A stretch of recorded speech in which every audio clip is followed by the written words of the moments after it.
catatan sang jurnalis dimanapun Anda berada. Berjumpa lagi dengan saya, Galus Nanti dalam episode catatan sang jurnalis kali ini. Dan saat ini saya tengah berada di UPTD Pembenihan yang ada di Desa Matese, Kecamatan Boja.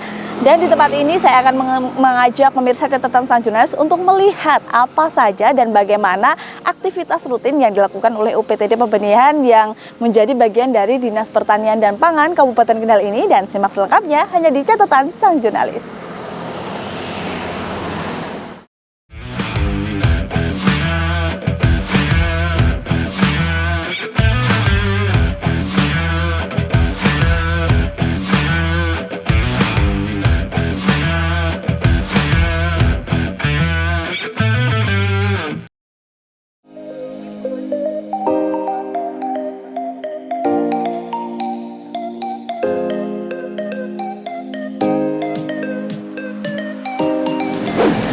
Selamat pagi, Pak. Selamat pagi, Mbak. Dari Lingkar TV.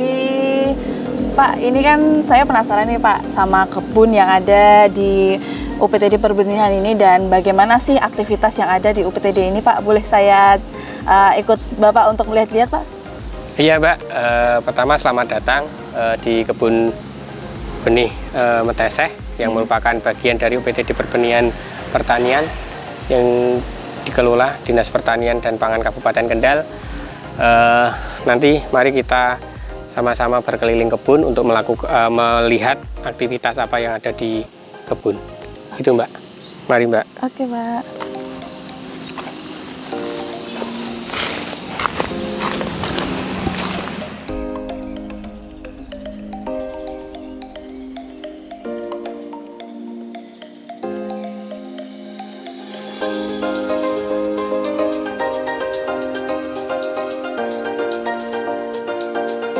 Sebagai upaya untuk memaksimalkan kegiatan teknis operasional atau teknis penunjang dalam peningkatan produksi pertanian, pengembangan benih, serta diseminasi penangkaran benih, Dinas Pertanian dan Pangan Kabupaten Kendal membentuk unit pelaksana teknis daerah atau UPTD Pembenihan Pertanian yang ada di Desa Matese, Kecamatan Boja, Kabupaten Kendal, Jawa Tengah. Dalam upaya mendukung tujuan tersebut, UPTD ini memiliki kebun benih yang dikelola langsung oleh petugas UPTD dengan luas lahan mencapai 6,9 hektar dan berisi beragam komoditas tanaman seperti kelapa kopior, kelapa pandan wangi, alpukat kendil, alpukat wina, alpukat luwang, alpukat kebo, rambutan binjai, kelengkeng, durian musangking, dan durian kumbokarno.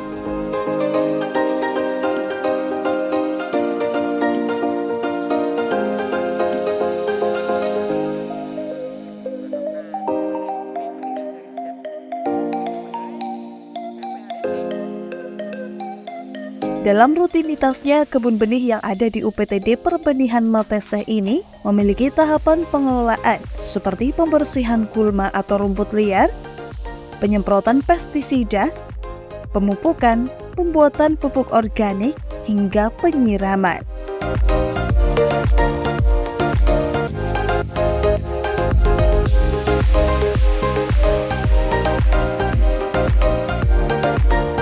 Tahapan pengelolaan yang pertama adalah pembersihan gulma atau rumput liar. Pembersihan gulma ini dilakukan di semua jenis komoditas tanaman yang ada di kebun benih Matese. Fungsi pembersihan gulma adalah untuk menghilangkan atau mengurangi jumlah gulma atau tanaman yang tumbuh secara liar dan tidak diinginkan karena dapat bersaing dengan tanaman utama untuk mendapatkan sumber daya seperti air, nutrisi, dan sinar matahari. Selain itu, gulma juga dapat menjadi sarang hama dan penyakit yang bisa merusak tanaman utama. Pembersihan gulma juga berfungsi untuk menjaga keindahan dan estetika area tanaman tersebut. Jadi gini, Mbak, ini kita kali ini ke tahap pembersihan gulma ya. Jadi kalau musim penghujan seperti ini biasanya gulma ataupun rumput liar itu sangat cepat sekali pertumbuhannya, makanya harus rutin kita bersihkan di bawah tajuk tanaman pokok. Kebetulan ini adalah tanaman alpukat, itu harusnya bersih dari gulma dengan harapan gulma ataupun rumput liar ini tidak memakan pupuk ataupun pupuk organik maupun pupuk kimia yang kita sebar di bawah tajuk ini. Jadi nanti fokus bisa terserap ke tanaman pokoknya seperti itu. Jadi ini memang harus rutin kita lakukan. Kalau bisa itu harapannya bersih di bawah tajuk seperti ini bisa kita lihat. Menyesuaikan ukuran pohonnya ya Pak ya, ya untuk betul. lingkarannya. Jadi kalau secara rumus pertumbuhan tanaman itu akar serabut itu kan berada di lurus dengan tajuk. Oh, ini jadi harapannya di bawah ini selalu bersih. Harapannya selalu bersih sehingga nanti juga jamur ataupun hama penyakit itu yang berada di rerumputan ataupun di daun-daun kering yang ada di bawah pohon itu bisa kita singkirkan seperti itu. Jadi harapannya nanti tanaman bisa bersih, bisa tumbuh dengan sempurna sehingga nanti bisa menghasilkan buah yang lebih banyak seperti itu.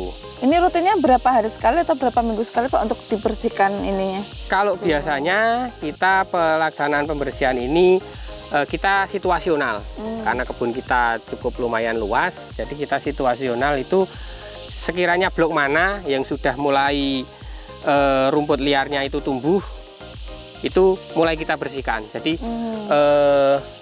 pekerja itu rutin keliling untuk membersihkan di sekitar bawah tajuk itu harus bisa bersih seperti ini. Jadi nanti kalau kita pupuk kandang maupun kita pupuk kimia itu benar-benar pupuk itu hanya diserap oleh pohonnya, tanaman pokok ya, oleh pohonnya ini tanpa terganggu oleh gulma yang ada di bawahnya kan gitu. Seperti itu. Kalau ini biasanya usia berapa Pak yang di ini? Kalau ini usianya 4,5 tahun ya. Ini kemarin sudah mulai berbuah ya, Kebetulan kalau ini pas masuk musim penghujan, jadi cenderungnya dia masih menumbuhkan tunas-tunas baru. Tapi harapannya nanti setelah tunas baru ini nanti sudah mulai tua, pertumbuhannya selanjutnya yaitu pertumbuhan untuk ke mulai muncul bunga. Jadi yang nanti dia akan menjadi buah seperti itu. Pak, ada treatment khusus enggak nih Pak kalau untuk musim penghujan ataupun kemarau nih Pak untuk pemupukan dan juga pembersihan gulmanya sendiri? Kalau treatment khusus itu sebenarnya yang penting kontinuitas Mbak. Ya, kontinuitasnya itu gini. Jadi biasanya kalau orang awam itu nanem itu kan yang penting sekedar nanem. Dia masalah pemeliharaan rutin dari pemupukan, penyiraman, pengendalian hama penyakit itu kan tidak begitu diperhatikan. Jadi kalau kita alhamdulillah untuk pemupukan itu rutin, kita sudah bekerja sama dengan UPTD Rumah Potong Hewan RPH, itu yang di sana itu rumen kotoran sapi itu sebagai sampah, itu bisa dikirim ke sini. Kalau di sini kan justru malah bisa menjadi berkah karena bisa menjadi pupuk organik yang kita dapat dari sana gratis, di sana bisa bersih, tapi di sini bisa bermanfaat juga kan ya, gitu. Pak, ya. Jadi kita simbiosis lah gitu, simbiosis mutualisme saling menguntungkan kan seperti itu. Jadi pupuknya pun juga sudah kita olah, nanti bisa kita lihat proses pengolahan pupuknya seperti apa kan seperti itu. Setelah ini kita kemana Pak?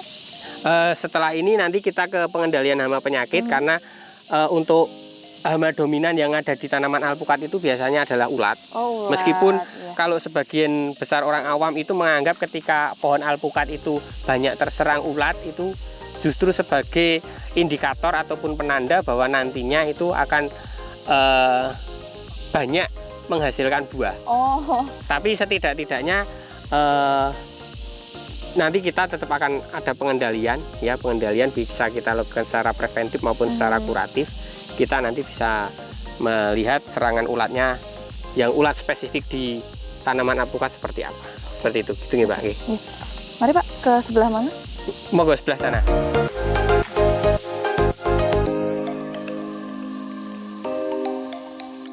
Tahapan selanjutnya adalah tahap menghilangkan hama dengan cara menyemprotkan pestisida cair.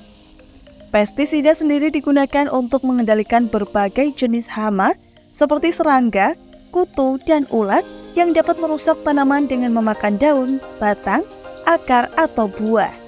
Dengan mengendalikan hama dan penyakit, tanaman dapat tumbuh dengan lebih baik dan menghasilkan hasil panen yang lebih tinggi. Pestisida juga membantu mengurangi kerugian akibat serangan hama dan penyakit yang pada akhirnya meningkatkan produktivitas pertanian.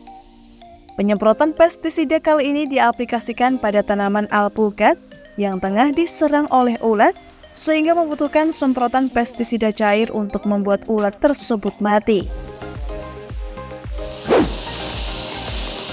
Nah, kalau ini proses apa, Pak?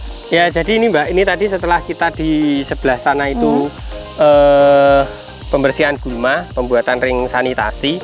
Ini kita adalah pengandalian OPT, organisme pengganggu tanaman. Seperti bisa kita lihat, kalau tanaman alpukat itu hama yang dominan adalah ulat alpukat seperti ini. Ini yang sangat khas seperti yang tadi saya sampaikan waktu di pemeliharaan rutin di sana. Jadi ini kita melakukan penyemprotan dengan menggunakan insektisida. Kandungannya yang kita pakai itu kandungan deltametrin, ya. Ini nanti biasanya setelah kita semprot seperti ini, nanti sekitar 1 jam sampai 2 jam itu nanti sudah akan langsung kelihatan hasilnya. Kalau tadi bisa kita lihat ini sangat aktif ulatnya, tapi begitu kita semprot dia terkena cairan insektisida itu langsung akan karena ini sifatnya kontak ya. Jadi kalau dia kontak terkena ke hamanya itu nanti dia bisa langsung mati. Nanti kita bisa saksikan, bisa kita lihat ini nanti sudah tidak seagresif tadi ketika belum kita semprot. Oke, sekarang pada diem ya Pak ya, ya tapi makan daun-daunnya gitu. Ya, jadi harapannya nanti setelah ini nanti kita akan muncul tunas baru, di mana tunas baru itu nanti juga akan ada bakal bunga itu yang nantinya bisa menjadi buah. Di harapannya seperti itu. Semoga ini nanti untuk panenan ke depan itu panenan bisa lumayan dilihat dari postur tanamannya seperti itu Mbak. Berarti emang kalau ada ulat kayak gini emang siklusnya emang selalu seperti ini ya Pak ya? Iya, jadi siklusnya memang seperti ini. Dan kalau untuk tanaman alpukat itu kan ulatnya ya khas seperti ini, merah hitam seperti ini dengan bulunya. Jadi kalau ini tidak kita kendalikan itu seandainya di tempat yang hening itu bisa terdengar suara kretek semacam. Jadi ketika dia memakan daun ini pun bisa terdengar suaranya gitu. Jadi tapi sebenarnya ini tidak merusak karena memang siklusnya seperti ini. Tapi kan secara estetika, secara kurang ya Pak? Ya, secara estetika itu kan karena daunnya pada habis. Akhirnya daunnya habis gitu. Tapi memang harusnya ya tetap kita kendalikan biar secara estetika itu. Harapannya juga nanti takutnya kalau serangannya itu terlalu lebat nanti tanaman justru tidak bisa memunculkan tunas, nanti malah bisa berakibat tanaman itu bisa menjadi mati seperti itu Mbak. Tapi memang hanya di musim penghujan ataukah semua musim itu memang ada ulatnya Pak? Cuma di musim penghujan, jadi dia datang itu cuma di musim penghujan, terutama bila ada pupus atau tunas-tunas baru seperti yang di atas itu dia akan aktif menyerang. Karena kalau di musim kemarau tanaman kan cenderung tidak muncul tunas baru, dia akan stuck atau istilahnya kalau orang Jawa itu bilang mepet, dia tidak memunculkan tunas baru. Jadi hama ulat ini juga tidak akan muncul seperti itu Mbak. Oke. Pak, kalau untuk penyemprotan ini cairan ini emang rutin dilakukan ketika ada ulat ini setiap berapa hari sekali atau gimana? Kalau cenderungnya kita ini penyemprotannya, pengendaliannya itu preventif ya. Ketika ada serangan saja kita baru disemprotkan. Ya, karena kita sifatnya kontak. Jadi ini bisa kita lihat ini ulat sudah mulai mau mati ya. Dia nanti kan dia akan jatuh kalau sudah itu. Jadi dia sudah mulai jatuh ke bawah ya, gitu ya, iya, Pak, ya. Jadi nanti dia setelah kena semprotan cairan insektisida itu nanti dia akan mati. Seperti itu. Oke. Pak, ini setelah ini kita mau ke mana lagi? Untuk pemeliharaan rutin yang selanjutnya itu kita biasanya pemupukan. Jadi nanti kita ada proses pembuatan pupuk. Kebetulan kita bekerja sama dengan UPT DRPH seperti yang saya sampaikan tadi. Nanti kita bisa lihat proses pembuatan pupuknya seperti apa. Gitu, Mbak. Oke. Setelah itu tahapan selanjutnya adalah pemupukan pada tanaman yang ada di kebun benih Matese. Pemupukan memberikan nutrisi penting yang diperlukan tanaman untuk tumbuh dan berkembang.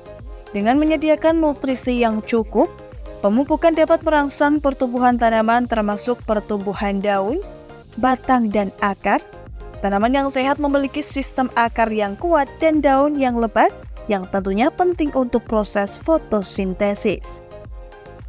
Di kebun benih Matese ini, pemupukan dilakukan dengan memberikan pupuk organik yang berasal dari kotoran sapi, yang mana UPTD Perbenihan telah bekerjasama dengan RPH Boja agar kotoran hewan yang biasanya menjadi masalah dapat dimanfaatkan dengan mengubahnya menjadi pupuk organik. Nah, sekarang ini tahap apa, Pak, di belakang ini, Pak? Ini pemupukan ya, Mbak. Kita rutin biasanya memberikan pupuk organik ke tanaman. Jadi bisa kita lihat ini pupuk kita tabur, kita bikin rorak seperti itu tadi ya. Kita pakainya pupuk organik. Itu pupuk organik yang sudah kita olah, kita fermentasi. Kita pakai M4, kita pakai dolomit. Kemudian kita benamkan di bawah tajuk pohon alpukat ini. Sebenarnya ada beberapa teknik pemupukan, diantaranya yaitu pemupukan dengan cara melingkar di bawah tajuk, ataupun juga pembuatan rorak seperti ini tadi. Kalau ini kita milihnya pakai rorak karena kita sudah rutin, jadi setiap musim penghujan itu kita memberikan pupuk organik, karena alhamdulillah stok pupuk organik kita melimpah. Jadi tenaga kerja yang ada di sini itu sudah paham. Katakanlah kemarin kita mupuk bikin roraknya di sebelah utara, itu otomatis pemupukan berikutnya itu bikin roraknya sudah tidak di sebelah utara lagi. Oh, muter. Iya, jadi pada akhirnya nanti kan akan ketemu melingkar juga. Karena kan pertumbuhan akar itu kan juga ke segala arah. Jadi harapannya itu nanti akar-akar juga akan aktif untuk mengambil saripati daripada pupuk organik yang kita benamkan di perakaran. Jadi memang kita tidak pakai sistem melingkar karena tenaga kerja kita juga sudah paham ketika mereka bekerja. Oh, kemarin sudah di sebelah utara, Pak, katakan seperti itu. Berarti besok kita sebelah timur atau sebelah selatan atau sebelah barat. Jadi nanti akan ketemunya muter juga seperti itu. Nah, kita kegiatan juga kalau pemupukan itu juga bukan cuma pemupukan, tapi kita juga sekaligus nanti membersihkan gulma-gulma yang ada di sekitar tajuk tanaman. Jadi tetap terlihat bersih di bawah tajuknya, jadi tidak akan ada jamur ataupun hama yang menyerang dari perakaran seperti itu. Berarti misal dari sini udah dikasih pupuk, nanti 2 tahun lagi di sebelahnya ya, ya, setengah tahun ke depan ya, 6 bulan ke depan ya, 6 bulan ke depan itu. Jadi karena stok kita pupuk organik, untuk pupuk organik itu sangat melimpah dan gitu. Dari kotoran sapi ya, Pak? Iya, dari kotoran sapi. Gitu. Berarti emang di stok di sini nanti tinggal dipakai ya, Pak ya? Ya. Berarti ini untuk berapa, kira-kira untuk stok berapa tahun ini, Pak, di sini banyak sekali ini? Ini nggak sampai tahunan, Mbak. Ini nanti Pak, mungkin kalau kita aplikasi itu nanti untuk blok sini saja masih kurang. Ini gitu. Ya, jadi kalau ukuran ataupun takaran untuk per pohon itu kita menyesuaikan melihat dengan tajuk tanaman. Kita melihat dengan tajuk tanaman itu kalau pekerja itu kan biasanya pakai gerobak sorong itu ya, yang roda 1 itu biasanya untuk 1 gerobak sorong itu kita bisa untuk 2 sampai 3 pohon seperti itu. Tergantung besar kecilnya. Iya, tergantung besar kecilnya tanaman kan gitu. Kalau untuk ukuran dari lorak ya, Pak ya? Iya, rorak. Itu kedalamannya ada kategori tersendiri nggak? Kedalamannya ya antara 15 sampai 20 cm dengan lebar sekitar 50 cm dan panjang sekitar 1 sampai 1,5 meter. Tujuannya apa, Pak, itu, Pak? Ada itu? Ya, tujuannya itu kan sebenarnya seandainya pun kita tidak punya pupuk organik, kan seresah-seresah seperti ini kan juga bisa kita benamkan di situ. Itu kan nanti bisa juga berfungsi sebagai pupuk organik alami. Sebenarnya kan seperti itu. Jadi kita juga ketika ada akar-akar serabut yang putus itu kan sebenarnya juga malah merangsang untuk pertumbuhan akar baru lebih cepat. Seperti itu, Mbak. Oke. Gitu. Kalau ini kan untuk pohon alpukat ya Pak ya, Ya. tanaman alpukat. Kalau nanti di pupuk ini juga untuk tanaman yang lainnya? Iya, sama Oh, juga. Jadi semuanya. Iya, sama juga. Jadi kalau kita selalu koordinasi dengan rumah potong hewan, itu ketika mereka mau mengirim rumen ataupun kotoran sapi, itu kita selalu koordinasi kira-kira nanti mau diletakkannya di mana. Jadi menyesuaikan, oh sebelah sana yang sudah kurang, sebelah sana yang Sesuai kebutuhannya ya sesuai ya, kebutuhan. Pak. Seperti hari ini katanya mau datang lagi ya Pak ya? Ya, hari ini rencana nanti di blok kantor sama mungkin kalau memungkinkan nanti akan kita turunkan di blok durian, tapi juga melihat situasi kondisi jalan dan sebagainya, karena kan itu pakai dump truck ya, jadi mungkin secara muatan kan juga muatan berat kan gitu.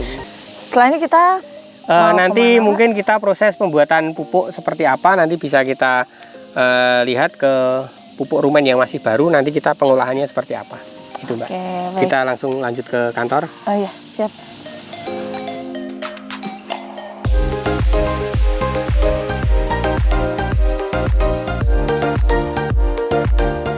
Tahap selanjutnya adalah pembuatan pupuk organik. Setelah kotoran sapi dikirimkan dari RPH Boja ke kebun benih Mateseh, kotoran sapi ini pun langsung diproses dengan berbagai tahapannya, hingga akhirnya siap untuk diaplikasikan ke berbagai jenis komoditas tanaman yang ada di kebun benih Mateseh. Nah, Pak, ini proses apa nih Pak di belakang?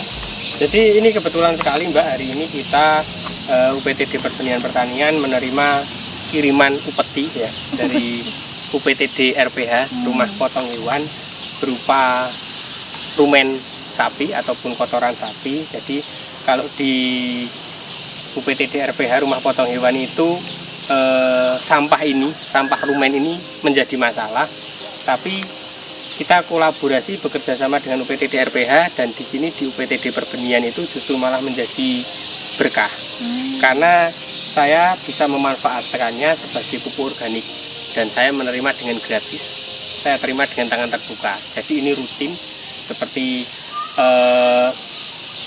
tadi kita sudah melihat proses pemupukan untuk tanaman alpukat. Jadi ini kita ke proses pengolahan pupuk organiknya. Ya. Jadi rumen yang baru saja turun dari truk, baru dikirim dari RPH, itu sudah kita semprot dulu ya, tadi semprot dengan E4 yang mengandung bakteri-bakteri baik, bakteri-bakteri pengurai, kemudian kita tabur dengan dolomit. Ya, ini kapur dolomit. Itu tujuannya apa? Jadi tujuannya adalah untuk mempercepat proses penguraian gitu ya. Jadi untuk mempercepat proses penguraian, karena kalau setelah di dolomit ini mungkin kalau ini kita kerasa baunya cukup lumayan harum ya. Lumayan harum. Ya, lumayan harum. Jadi dengan proses disemprot E4 kemudian kita tabur dengan dolomit ini tadi, harapannya dia akan cepat terurai, prosesnya cepat terurai, kemudian juga dia juga akan cepat memadat, karena ini sebenarnya kan masih sangat basah, karena ini ya masih sangat lembek. Jadi ini kita tabur rata, nanti kalau ada datang lagi kita tabur lagi. Terus seharusnya ini nanti kita biarkan selama 2 minggu. Ya, akan lebih baik lagi kalau setelah seperti ini kita naungi, berupa entah itu terpal ataupun daun-daun kering. Itu nanti setelah 2 minggu kita balik. Kita balik ya. Biar rata ya? Iya, biar rata. Jadi nanti kita ulangi prosesnya dari awal lagi. Kita semprot E4 lagi, kemudian kita taburi dolomit lagi. Jadi akan lebih cepat untuk terurai, lebih cepat untuk kering, dan nanti akan bisa lebih cepat untuk kita aplikasikan di tanaman, karena sebenarnya kan ini masih panas. Jadi kita pernah pakai itu, kita kasih naungan berupa terpal, kita pakai terpal baru, itu ternyata dalam waktu 2 minggu itu pun terpalnya itu akhirnya aus. Jadi karena panas, ya, karena mungkin karena terlalu panas dari yang itu akhirnya jadi cepat robek, mudah robek. Setelah tadi didiamkan 2 minggu, dibalik kemudian ditabur lagi, itu didiamkan lagi berapa hari Pak? Ya, 2 minggu lagi. Ya, 2 minggu lagi, nanti setelah 1 bulan ya, berarti sudah proses 2 minggu kali 2 1 bulan itu nanti sudah kering, sudah bisa kita pakai untuk memupuk tanaman. Teksturnya berarti persis seperti yang tadi di Ya, kalau tadi sudah ya, tadi Pak? yang kita aplikasikan di sana itu kan yang bagian atas kan itu sudah hitam, sudah bentuk seperti tanah kan gitu. Gitu. Jadi kalau pupuk organik kita pakai pupuk itu kan nanti dia bisa menggemburkan tanah. Itu keistimewaan pupuk organik kan itu. Meskipun prosesnya agak lama ya, Pak? Iya, memang kalau proses untuk bisa dipakainya itu lebih lama seperti itu. Keunggulannya dari pupuk organik dibandingkan dengan pupuk kimia seperti itu, Mbak.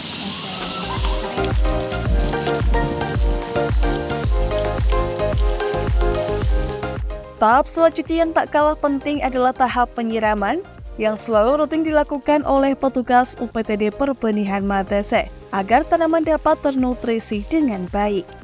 Dalam hal ini air berfungsi untuk memperpanjang sel tumbuhan serta sebagai bahan untuk berbagai kegiatan tumbuh serta berkembangnya tumbuhan. Air juga berfungsi dalam membantu proses respirasi pada tumbuhan serta sebagai media pengangkut yang akan memindahkan hasil proses fotosintesis.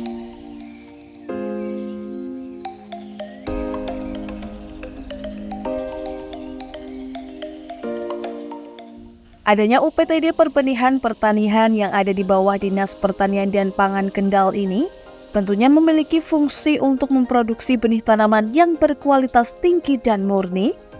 Benih ini dihasilkan melalui proses seleksi yang ketat dan metode pertanian yang terstandarisasi untuk memastikan kualitas dan kemurnian genetik. Kebun benih dari UPTD Perbenihan Matese yang ada di bawah Dinas Pertanian dan Pangan Kabupaten Kendal ini juga memiliki peran penting dalam mendukung pertanian berkelanjutan, meningkatkan produktivitas dan menjaga keragaman hayati tanaman. Jadi kami kan memang ada unit pelaksana teknis kami, namanya UPTD, unit pelaksana teknis dinas, yang memang bertugas untuk paling tidak ikut support terhadap pemenuhan kebutuhan benih yang ada ya untuk kebutuhan benih di Kabupaten Kendal, baik untuk tanaman pangan maupun hortikultura.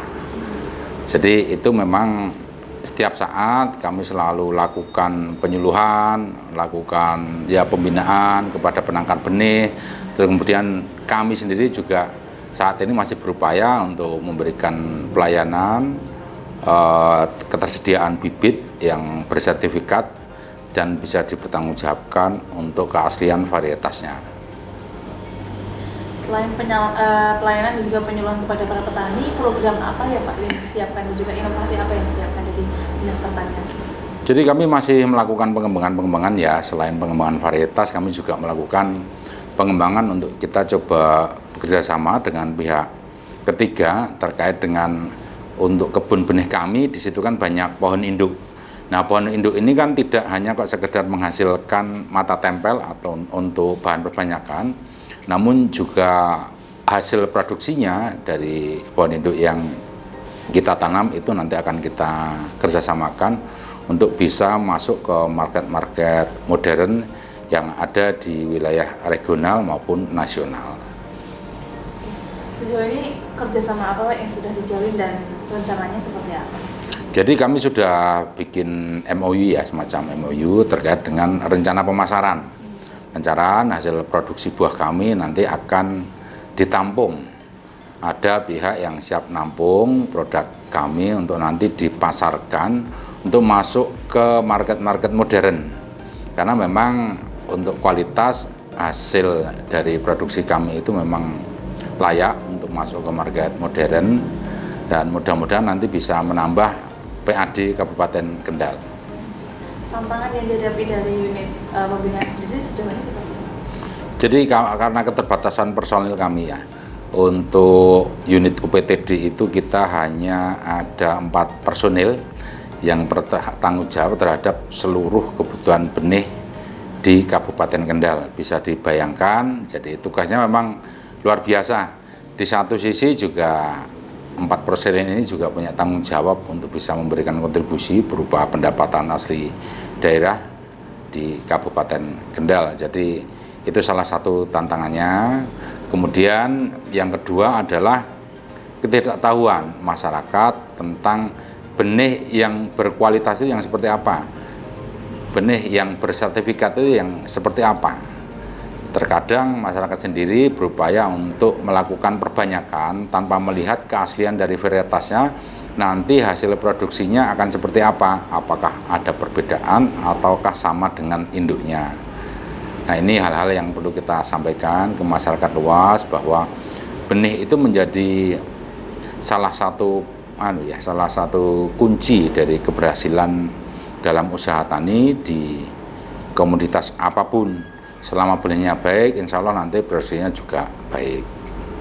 Kalau harapan ke depannya Pak terhadap pertanian Kabupaten Kendal melalui pembenihan seperti apa? Ya, harapannya masyarakat untuk bisa sadar dan paham untuk selalu menggunakan benih-benih yang bersertifikat, karena benih bersertifikat ini dalam proses perbanyakannya di bawah pengawasan Balai Pengawasan Benih BPSB, Balai Pengawasan Benih, yang mana terkait dengan ketentuan-ketentuan bahwa benih itu yang baik harus seperti ini, harus seperti apa, itu memang betul-betul dilakukan oleh penangkar.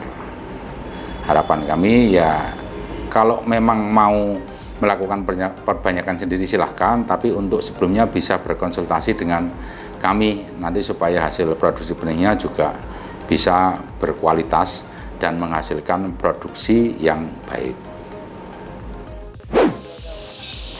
Nah, pemirsa catatan sang jurnalis, setelah tadi kita melihat bersama apa saja kegiatan dan juga aktivitas rutin yang dilakukan oleh para petugas yang ada di UPTD Pembenihan yang ada di Desa Mateseh, Kecamatan Buja ini.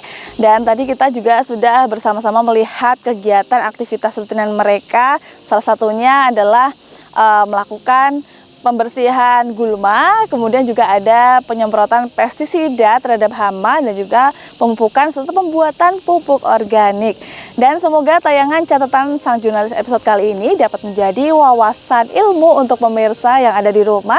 Dan akhirnya saya Galus Nanti beserta kerabat kerja yang bertugas selama di hadapan Anda. Terima kasih telah menyaksikan catatan sang jurnalis, dan terus saksikan catatan sang jurnalis hanya di Lingkar TV. Sampai jumpa di episode-episode selanjutnya.